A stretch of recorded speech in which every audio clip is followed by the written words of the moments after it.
So I want to take an opportunity, just a few minutes or so, just to try to settle a debate that continues to rage on in the forums or the YouTube comment section or YouTube videos when it comes to Shopify and e-commerce and drop shipping and whatever it is that you're going to do.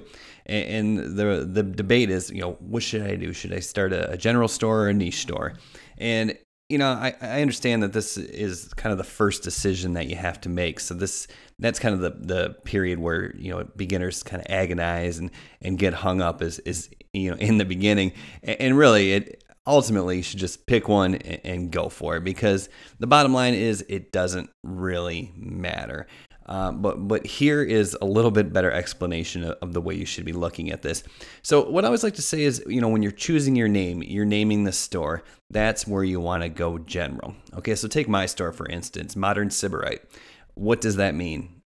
It really doesn't mean anything. Yes, I mean modern, means contemporary, I suppose.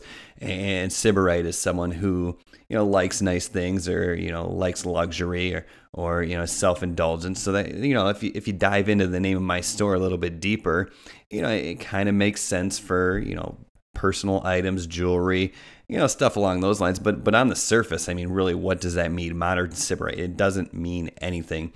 It's very general. And the reason I did that specifically is when I was first starting e-commerce. Yes, I've done other things. Yes, I've started blogs. Yes, I've seen success, marketing online. But when I first started e-commerce and wanted to create this store that was going to be an actual example of what you should be doing, I wanted to keep the name general. And the reason is because I didn't know if the first thing I tried was going to work. And quite frankly, if this is your first go around at internet marketing or online business, it's a very good possibility that your first go around is not going to work.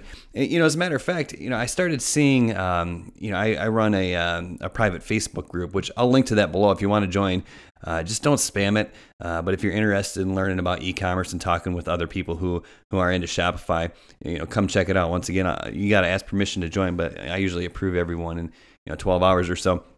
But the point I'm getting at is I'm starting to see, this group's probably been, I probably started this private Facebook group maybe like a month ago or 5 weeks ago. So everyone who joined at that time in the beginning, they were brand new. They were just getting started. And now I'm starting to see the comments trickle in, made my first sale today.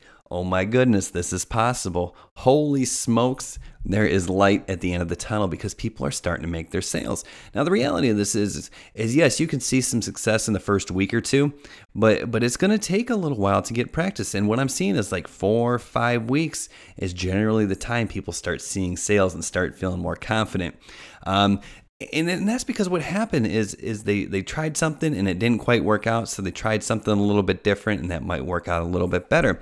So that's why you want to keep your name general. There's so much setup in the beginning when you're starting your Shopify store. You got to customize your theme, you got to get your logo, you got to get your URL, you have to put in your analytics and your Facebook pixel. And this stuff takes time. It's not hard. Shopify makes it really easy, but it takes time. So if you go for a niche store and the title of your store is very niche down, like it's very specific to a certain demographic, and that doesn't work out like you thought it would, then you got to redo your whole store. You got to buy a new URL. I mean, it's just a headache. So if you keep it general, you can kind of flow around a little bit.